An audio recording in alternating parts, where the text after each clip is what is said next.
할렐루야. 오늘 우리 함께 나눌 말씀의 제목은 아름다운 소망을 이루자입니다. 아름다운 소망을 이루자. 사람마다 교회에 처음 다니게 된 사연들이 아마도 각양각색일 것입니다. 세상에 태어나기 전에 엄마 뱃속에서도 교회를 다닌 사람들도 있고요. 이런 경우는 이제 모태신앙이라고 해서 선택권이 거의 없었다라고 볼 수 있겠죠. 그러나 이제 보통은 특별한 계기들에 의해서 교회를 다니게 이제 되지요. 뭐 어떻게 말할 수 없는 이제 나는 오늘부로 세상 끝내야 되겠다 하는 마음을 가지고 눈물 펑펑 쏟으면서 가다가 교회의 문이 열려 있는 것을 보고 들어갔는데 거기서 할 줄도 모르는 기도를 했는데 하나님께서 강력하게 역사해 준, 그래서 여자 목사님이 된 분도 있었다고요. 제가 아는 목사님 중에 그런 분도 계셨습니다. 교회 다니기로 이제 마음 먹는 것은요 결코 쉬운 결정이 아닙니다. 혹은 새로운 종교를 가진다는 것은 이제 상당한 마음의 부담이 되기 때문에 복만 원에서는 이제 교회를 다닌다는 것은 우리나라의 어떤 문화 정서에서는 쉬운 일이 아닙니다. 문화선교연구원이나 한국리서치의 자료에 의하면요, 한국 사회에서 이제 종교를 갖는다는 것은 첫째, 이제 마음의 평화를 얻기 위해서, 또 삶의 의미를 찾기 위해서, 또 위기 속에서 의지하는 그 의지할 일을 또 갖기 위해서, 공동체 속에 속하는 어떤 마음적인 정서적인 안정감을 누리기 위해서 이렇게 이제 신앙을 선택한다라고 이렇게 되어 있습니다. 사실 우리도 이와 같은 이유와 별반 다르지 않았다고 봅니다. 처음에는 다 그랬지 않았을까요? 마음이 헛헛해서 이제 어떻게 이웃의 권면을 따라서 가다 보니까 이제 교회에 갔게 되었고, 집사님이 되고 권사님이 되고 장로님이 되고 또 목사가 되기까지 하는 그런 일들이 있었다는 것이죠. 시작은 그럴 수 있습니다. 저 같은 경우만 하더라도요, 중학교 때 짝꿍 녀석이 전도를 하시고 간다는 게, 야, 우리 교회 가면은 12대 1 경쟁률 12대 1에 아주 예쁜 여학생이 있는데 네가 가면 13대 1이다. 그래가지고 이제 갔는데 이쁘더라고요. 눈도 큼직하고요. 아주 이뻤는데 근데 제 스타일은 아니더라고요. 그러면 제가 교회에 다니게 된 그 이유는요 전혀 다른 데 있었어요. 뭐냐면 주일 아침마다 이제 그 짝꿍 녀석이 저를 챙겼어요. 전화가 와서 이제 그렇게 짝꿍 집에 가서 밥을 먹고 그리고 이제 학생부 예배를 드리러 가게 되는데, 제 눈에 제 친구의 그 가정이 너무 화목한 거예요. 아버지 어머니의 그 관계가 너무 다정하고 재미있고, 그리고 그 남매 친구 그 가족의 그 형제들이 그렇게 아주 짓궂기도 하지만 참 재밌게 우당탕 하는데 그렇게 행복해 보였습니다. 그래서 나도 교회 다니면 우리 집도 이런 가정이 될 수 있지 않을까 하는 그런 바람이 생겼습니다. 그래서 저도 이제 교회를 다녀보게 되었습니다. 전엔 그랬었습니다. 그러면 이제 지금 우리가 교회를 다니며 이제 성도로 살아가고 있는데, 지금 내가 성도로 살아가는 이유는 무엇인가요? 여러분 이것을 한번 스스로에게 자문해 보시면 좋겠습니다. 한번 따라할까요? 하나님의 소원은 우리가 예수 그리스도 안에서 하나님의 영광을 위해 살아가는 성도가 되는 것이다. 시작. 하나님의 소원은 우리가 예수 그리스도 안에서 하나님의 영광을 위해 살아가는 성도가 되는 것이다. 할렐루야. 하나님의 영광을 위해 살아가시는 성도 되시기를 예수 그리스도의 이름으로 축복합니다. 여러분, 이 하나님의 영광을 위해 살아간다는 이것은요, 우리가 세례받을 때도 약속을 했지 않았나요? 웨스트민스터 신앙 고백에 사람의 살아가는 첫 번째 목적에 분명히 이 부분이 우리에게 학습되어졌습니다. 그래서 이제 가르쳐졌고 나도 그렇게 하겠습니다라고 하는 그런 결단들을 가지고 우리가 다 예배를 받았던 것으로 기억합니다. 모든 삶의 중심, 또 삶의 제1의 목적이 하나님의 영광에 맞춰진 성도 되시기를 예수 그리스도의 이름으로 다시 한번 축복합니다. 베드로 사도는요, 부흥의 역사가 불길처럼 일어나는 그 초대교회 성도들을 향해서 하나님의 말씀을 이제 선포하고 있습니다. 여러분, 베드로가 잘난 사람입니까? 아니면은 잘날 뻔했는데 좀 문제가 많은 사람이었습니까? 잘날 뻔했는데 문제가 많은 사람이었죠. 왜? 예수님의 그 수제자였잖아요. 우리가 생각하는 바 수제자라고 할 것 같으면 그 제자들이 몇 명일지는 모르지만 제자들 중에서 그래도 제일 열심히 한다, 제일 그래도 될성 부르다, 그래서 이제 수제자라고 이렇게 하는데, 근데 여러분, 베드로가 어떻게 했습니까? 예수님 모른다고, 나중에는 그냥 저주하면서까지 모른다고 해버리지 않습니까? 이제 그랬던 그 베드로가 지금 초대교회의 그 들불처럼 일어나는 성령의 역사 그 앞에서 하나님의 말씀을 전하고 있는 거예요. 지금 이제 우리가 읽었던 바 이 베드로 전서의 그 수신자는요, 소아시아 여러 교회들의 성도들이었습니다. 처음이에요. 예수님을 구주로 믿고 그 예수님을 구주로 믿는 사람들이 모여서 이제 그 크고 작은 교회들이 모인 그 공동체를 향해서 이제 하나님의 말씀을 선포하고 있는 겁니다. 초대교회가 형성되는 과정에서요, 성도들은 불신자들을 어떻게 전도했는지 이게 굉장히 궁금했어요. 그래서 이제 제가 조금 찾아봤습니다. 교회에 나가면 마음이 편해집니다. 도를 아십니까? 라고 하지는 않았겠지만, 그러나 교회 가면은 마음이 편해져. 요즘 많이 어렵다면서 교회 가자. 교회 가면은 좋은 말씀도 듣고 좋은 사람들도 사귀면서 이렇게 그렇게 했을까요? 교회 나가면 일이 잘 풀린다고 그렇게 했을까? 아니면 거기도 이제 예쁜 여학생이 있다고 말을 했을까? 어떻게 전도했을까요? 놀랍게도 신약 성경에 기록된 전도의 내용을 우리가 이렇게 조금 관심을 가지고 살펴보면요, 예수님께서 하나님의 아들 그리스도이심과 그분의 십자가, 그리고 십자가 죽음과 사흘 만에 그 부활, 여러분, 우리가 평생을 성경을 읽고 말씀을 듣고 신앙생활을 하기 때문에 그 내용에 우리는 이렇게 이제 거의 조금 죄송한 말씀으로 질이 들어있는 거예요. 그런데 안 믿는 사람들에게 가서 전도할 때 이 말씀 하면은요, 그 사람들 그렇구나 하던가요? 아니면 에이 그러던가요? 예. 사람이 살아났다고? 어떻게부터 시작해서 온갖 의학적인 그리고 과학적인 반론과 그런 어떤 반증들을 가지고서 우리를 괴롭히고 나중에는 말장난에 말꼬리를 물고서 나중에는 그냥 조롱을 하다시피 하지 않던가요? 그런데 말입니다, 초대교회 때의 성도들은요, 예수 그리스도의 십자가와 십자가 죽음 그리고 사흘 만의 부활과 그 모든 있는 그대로의 복음을 전했다는 거예요. 그뿐 아닙니다. 이걸 위해서, 부활을 위해서, 우리도 부활하게 될 터인데 그 부활을 위해서 나의 모든 죄를 씻을 수 없는 죄가 없는 예수님의 그 피로 우리가 다 사함을 받을 수 있고, 내가 회개하기만 한다면 하나님 앞에 우리는 새로운 존재가 될 수 있다. 여러분, 이걸 전했다는 거예요. 완전히 날 것 그대로의 복음을 듣고 예수님을 나의 구주로 영접했다는 것입니다. 여러분, 그게 그 2000년 전에 얼마나 많은 신들이 난립했던 그런 시대였습니까? 그런 사람들에게 여러분, 그때와 지금의 복음 증거의 복음 전파의 상황은요 전혀 다르지 않습니다. 왜? 사람 사는 것은 그때나 지금이나 똑같기 때문이죠. 그런데 날 그들의 복음을 전했는데 그들이 영접을 하고 회개하고 세례를 받더라는 것입니다.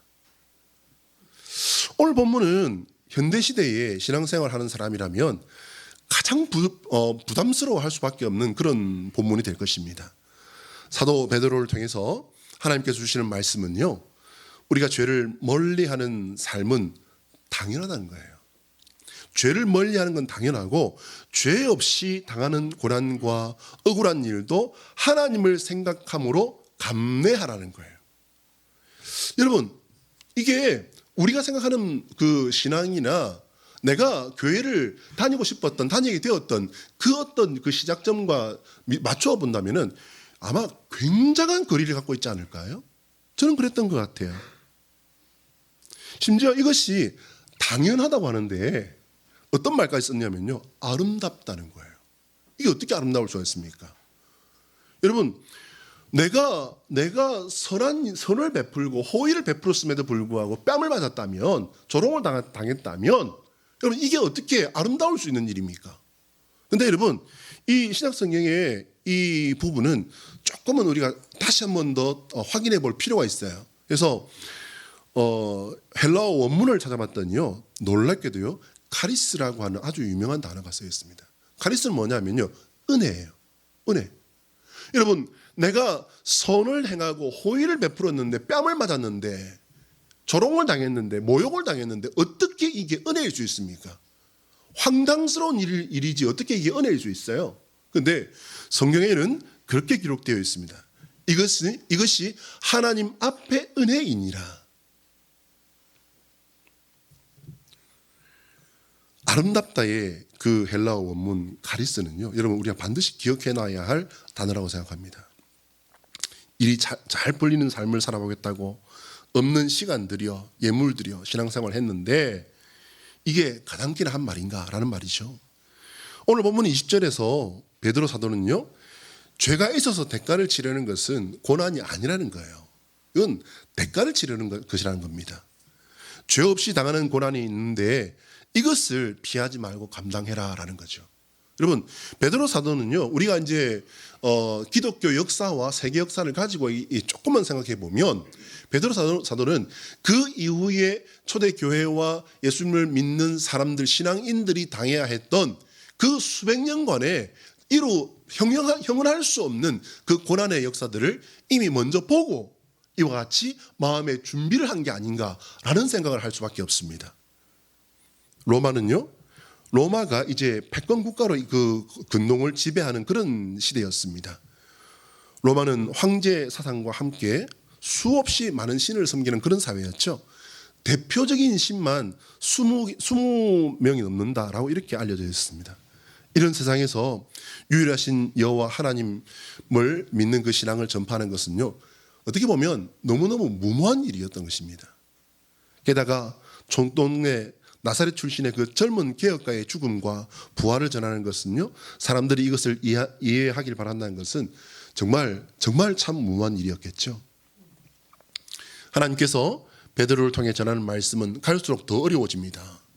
우리가 선을 행함으로 고난을 받는 어처구니 없는 일이 하나님 앞에 아름답다라고 했는데, 21절 말씀에 우리가 이제 이런 어려움을 당하는 것을 위해 부르심을 받았다는 거예요. 나는 조금 잘 살아보기 위해서, 그래도 한번 살고 가는 거 좀 제대로 살아보기 위해서, 좀 더 의미 있는 삶을 위해서 교회를 나왔는데, 우리가 어려움을 당하는 것을 위해 부름을 받았다는 거예요. 이게 사도 베드로가 하나님의 말씀으로 받아서 선포하는 것입니다. 우리가 원하는 것은 그래요. 하는 일마다 대박나면 좋고, 형통해서 좋은 결과, 승리의 소식으로 하나님께 영광 돌려드리는 거, 그거 원하는데 이게 뭐가 문제냐는 거예요. 그렇습니다. 이게 나쁘단 말은 아닙니다. 혹은 세속적인 것이다, 인간적인 것이다 라고 말하는 것은 아닙니다. 사도 베드로를 통해서 우리에게 말씀하시는 하나님께서는요, 우리의 믿음이 어린아이의 믿음에서 더 깊은 곳으로 나아가야 한다라고 이렇게 말씀을 하고 있다는 것입니다. 히브리서 5장 11절에서 6장 2절까지 같이 한번 읽어볼 겁니다. 앞에 뜰 텐데요, 우리가 한 절씩 교독해 보겠습니다. 제가 먼저 합니다. 멜기세덱에 관하여는 우리가 할 말이 많으나 너희가 듣는 것이 두나무로 설명하기 어려우니라.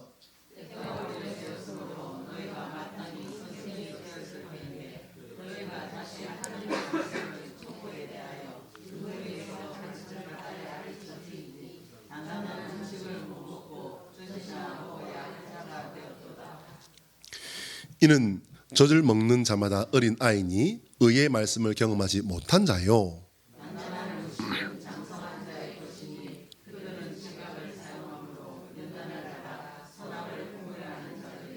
그러므로 우리가 그리스도의 도의 초보를 버리고 죽은 행실을 회개함과 하나님께 대한 신앙과 세례들과 안수와 죽은 자의 부활과 영원한 심판에 관한 교훈의 틀을 다시 닦지 말고 완전한 대로 나아갈지니라.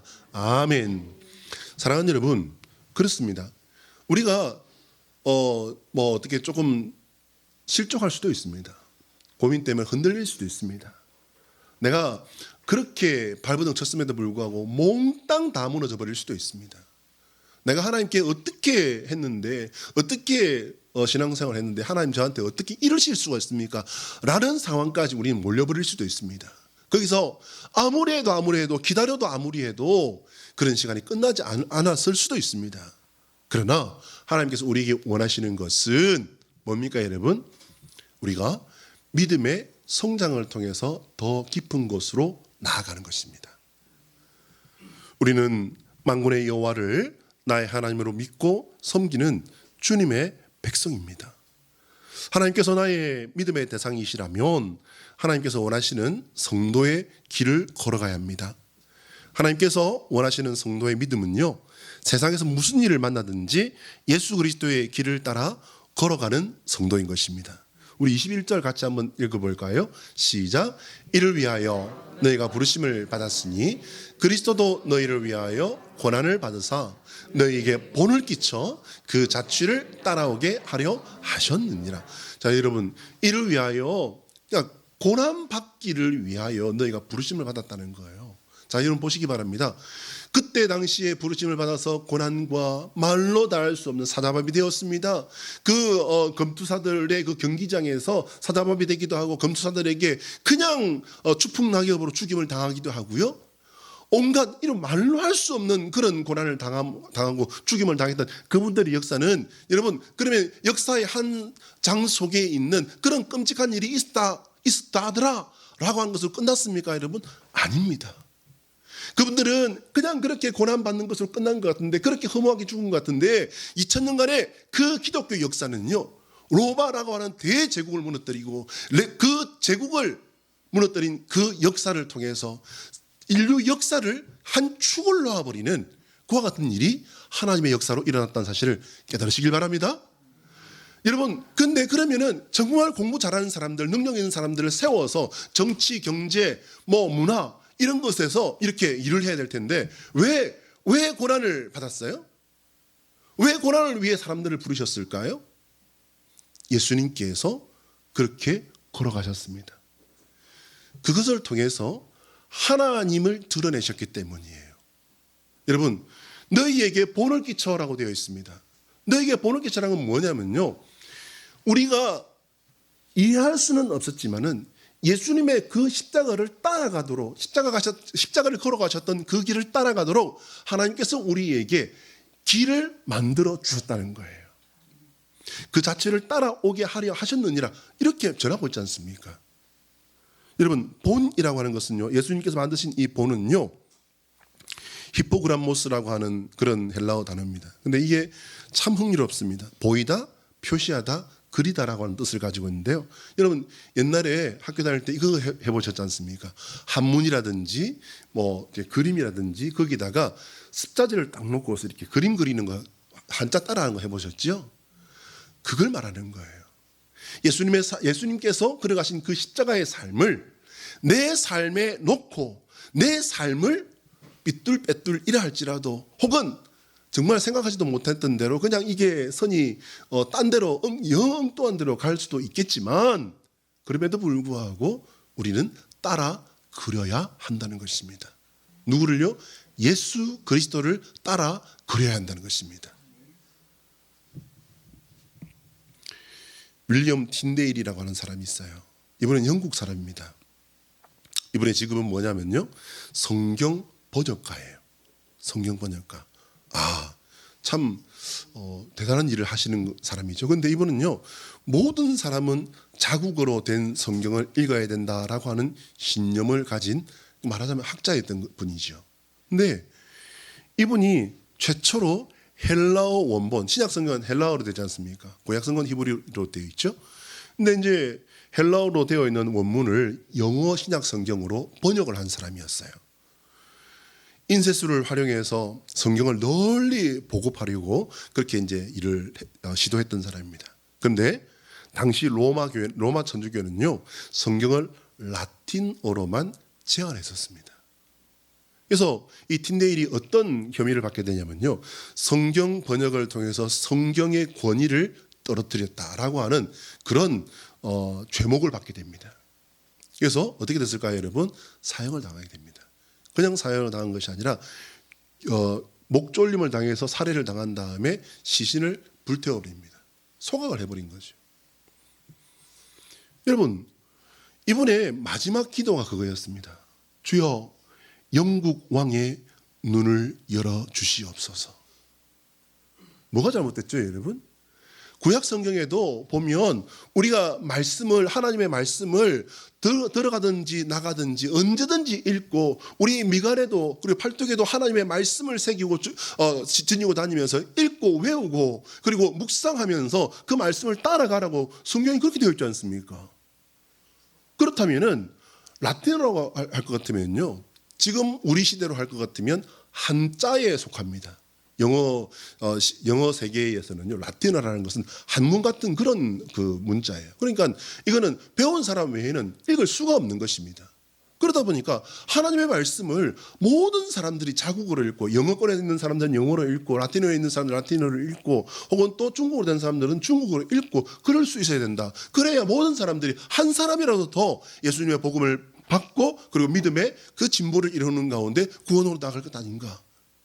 여러분, 그렇습니다. 이게 뭐가 틀렸습니까? 그런데 성경의 권위를 떨어뜨렸다라고 하는 그 죄목을 받고 교살 후 화형을 당하게 됩니다. 여러분, 고난 속에서 믿음을 지킨 인물 한 사람 더 살펴봅니다. 우리가 설교에서 분명히 들어봤음직한 이름이에요. 리차드 범브란트 목사입니다. 이 사람은요, 유대계 루마니아인이에요. 2차 대전 때 이분은 유대인이었기 때문에, 히틀러 치하에서는요 유대인이었기 때문에 감옥에 갇혀 있었어요. 근데 26살 때 이제 예수님을 영접하고 기독교인으로 이제 개종을 했기 때문에 독일 병사들에게까지 복음을 전했다고 합니다. 그리고요, 이제 2차 대전이 끝났지 않습니까? 2차 대전이 끝나고는요, 루마니아가 공산정권이었지 않습니까? 공산정권 치하에서 그러면 다른 나라로 좀 어떻게 옮기든지 했으면 좋았을 텐데, 공산정권 치하에서 맞섰던 거예요. 무엇으로 맞섰느냐? 복음을 전한 거예요. 공산주의는 무신론입니다. 종교는 인민의 아편이다 라고 해가지고서 이 무신론자들입니다. 공산주의자들은. 그런데 거기서 어떻게 했다고요? 복음을 전했어요. 복음을 전하다가 14년 이상 이렇게 감옥에 갇혔음에도 불구하고 그는 끝까지 복음을 전하는 그런 삶을 살았다라는 것입니다. 여러분, 기독교가 뭘 잘못해서 그렇게 조롱과 핍박의 대상이 되었을까요? 무엇이었습니까, 여러분? 그러니까 로마 황제 숭배 사상에서는 로마 황제가 아니라 여호와께서, 하나님께서 참신이시다라고 하는 말을 했기 때문에, 그랬기 때문에 이제 학살을 당했죠. 그러면 오늘날에는요, 여러분 사실은 그 삶의 주변에서 예수님을 전할 때에 여러분도 전도하시다가 한 번쯤 비소 받아보지 않았습니까? 조롱 당해보지 않았습니까? 죽은 사람이 어떻게 살아나느냐 말 들어보지 않으셨습니까? 밤새도록 친구를 전도하려고 했는데 말이 돌고 또 돌아서 결국에는 어떻게 해요? 내 입은 말라서 입에서 그냥 거품도 말라서 그냥 입이 쩍쩍 붙는데, 그 친구는 끝까지 어떻게 해요? 배실배실 웃으면서 복음에 대해서 조롱을 하다가 아침을 맞아보신 적은 있지 않습니까? 여러분, 조금 더 융통성 있게 하면 안 될까요?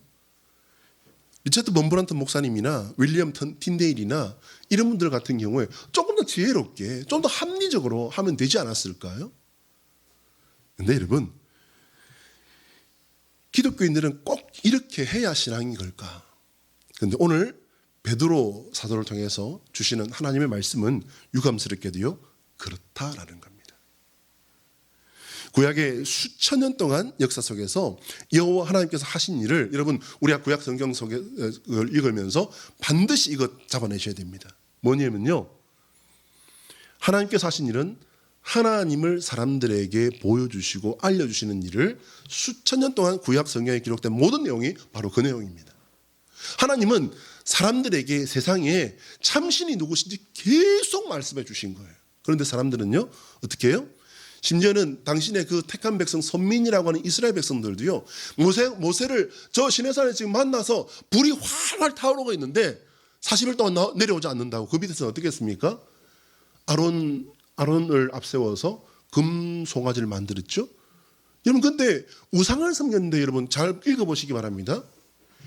이게 너희를 출애굽에서 이끌어낸 여호와니라라고 했어요. 다른 신을 섬긴 게 아니에요. 다른 신을 말한 게 아닙니다. 내가 원하는 신으로 여호와를 정하는 순간 우리는요, 우상 숭배자요 배교자가 되어버리는 것입니다. 예수님께서도 하신 일을 우리가 살펴보면 하나님의 뜻을 따르며 우리의 구원을 위해 최선을 다하시는 하나님의 사랑을 나타내시는 일을 했던 것입니다. 기독교인들이 유별스러운 것이 아니라 세상이 강팍한 거예요, 여러분. 기독교인들이 참 유별스럽다라고 볼 것이 아니라 세상이 그만큼 강팍한 것입니다. 기독교의 특징을 일컫는 말 중에 역설의 종교라는 말이 있습니다. 죽음으로 생명을 얻은 것이 예수 그리스도의 십자가의 역설이고요, 인간의 약함 속에서 하나님의 능력이 드러나는 것이 하나님의 역설이에요. 또한 자기 생명을 내려놓아야 참된 생명을 얻게 된다는 그 구원의 역설도요, 여러분 마음에 새기시고 생각하시고 어떤 일을 만나든지 소망 가운데 하나님이 내 삶에 이루실 일을 기다리시고 붙잡고 그리고 만나시는 저와 여러분 되시기를 예수 그리스도의 이름으로 축복합니다. 한번 따라할까요? 예수 그리스도의 십자가는 하나님의 소원이다. 시작. 예수 그리스도의 십자가는 하나님의 소원이다. 여러분, 이 말씀이 이해가 가십니까? 저는 청년 때는요, 이 십자가나 독생자 예수님을 주셨다는 이 부분에 대해서 잘 이해를 못했어요. 근데 제가 저희 아이들을 이제 키우면서 아이들이 큰애도 그랬고 작은애는 잠식을 했는데 이 밤낮이 바뀌어가지고 이제 아이를 밤에 계속 안고 있어야 되는 그런 그 때가 있었습니다. 어머니가 이제 안고 이렇게 하시다가 우리 이제 제 아내가 이렇게 아이를 안고 있다가 아내가 임계점이 딱 됐다 그러면 그 타이밍을 놓치면 안 돼요. 아내가 임계점이 딱 도달했다 그러면 벌떡 일어나 가지고서 아기를 받아야 돼. 이제 아기를 안고서 이렇게 하면서 너는 시냇가에 심은 나무라 불러주고 밤하늘을 바라보면서 문 밖에 나갔다가 또 마루에서 이렇게 서성이면서 아기를 안고 이렇게 얼마나 감사했는지 몰라요. 얼마나 이쁘고 얼마나 사랑스러운지. 그런데 이 아이를 하는 일이라고는 나 배반하고 나 욕하고 나를 그렇게 업수히 여기는 그를 위해서 이 아이를 내어준다? 저는 그때 십자가에 대해서 내가 더 생각해 봐야 되겠구나라는 생각을 하게 되었습니다. 당신의 아들을 제물로 바쳐야 하는데 그게 어떻게 소망일 수 있었겠는가라는 거죠. 근데 여러분, 하나님께서는요, 십자가에 대해서는 선택의 여지가 없었습니다. 왜냐하면요, 완전하고 거룩한, 진짜 온전한 거룩한 존재는요, 하나님 외에는 존재하지 않잖아요. 그러니 죄에 대해서 완전한 제물을 될 수 있는 것은 하나님 당신밖에 없었던 겁니다. 하나님만이 가능했던 사역이었기 때문입니다. 문제는요, 하나님께서 우리에 대한 사랑이 날로 더 깊어진다는 거예요. 사람과 사람 간에도 그만큼 배신했으면요, 정말 질리고 치가 떨릴 만도 했을 텐데 하나님께서는요, 당신의 자녀인 우리에 대한 그 긍휼과 사랑이 점점 더 깊어 가시다라는 거예요. 하나님의 이 사랑을 받은 우리도요, 이제는 성장해야 됩니다. 언제까지나 복이 그리고 나에게 있는 유익만 이렇게 바라보는 사람이 아니라 고난을 위해서 우리를 부르신 그 일에 하나님께서 이루어가시는 그 일에 사랑하는 여러분, 저는 하나님 앞에 부름을 받고 사역을 하면서 다음 사역지로 갈 때 하나님께서 보여주시는 그런 은혜들을 많이 경험을 했습니다. 근데 딱 하나, 아무리 기도를 해도 보여주시지 않는 게 하나가 있었어요. 그게 뭐냐면 담임 목회지였어요. 담임 목회지를 분명히 하나님께서 준비하셔서 나를 목회자로 부르셨을 텐데 아무리 기도를 해도 담임 목회지에 대해서 하나님 앞에 구하고 기도하면요, 하나님께서는 침묵, 까맣게 까만 것을 보여주시더라고요. 심지어 저는 제가 만날 교회 담임 목사님들 그리고 그런 어떤 것들을 다 봤습니다. 기도하면서. 내가 기도 은사 아니에요. 누구나 다 그럴 수 있습니다. 여러분, 언젠가 제가 이 부분에 대해서 묵상을 하는데 하나님께서 깨닫게 해주신 것은 그것이었습니다. 내가 가게 하는 곳이 네가 갈 곳이다. 여러분, 제가 부천 동광교회를 거치면서 참 제 나름대로는 너무너무 재밌게 사역했거든요. 정말 좋은 분들과 6년 동안 사역하면서 제 평생에 내가 이런 역사를 이렇게 갖게 되었구나. 그렇다면 내가 그분들에게도 역사가 되었을까라고 하는 생각을 하면서 참 부끄럽고 죄송한 마음을 어떻게 가눌 길이 없었습니다. 사랑하는 여러분, 우리는요, 복받으라고 하나님께서 세우신 사람들이 아니에요. 우리는 하나님의 일을 위해서 부름받은 사람들입니다. 그래서 하나님의 뜻이 이루어지는 삶을 살 때 하나님의 소원은 바로 거기에 있습니다. 그때 하나님은 우리를 아름답게 하십니다. 어떻게 해요? 카리스. 하나님의 은혜를 바로 내가 고난에도 불구하고 내 뜻을 내려놓고 내 생명을 내려놓고 그럼에도 불구하고 하나님 저는 따르겠습니다. 주님의 뜻을 따라 나아갈 때 하나님은 거기서 하나님의 소망을 이루시고 우리를 아름답게 하십니다. 하나님의 소원이 이루어지시는 성도의 삶이 되시기를 예수 그리스도의 이름으로 축복합니다. 기도하겠습니다.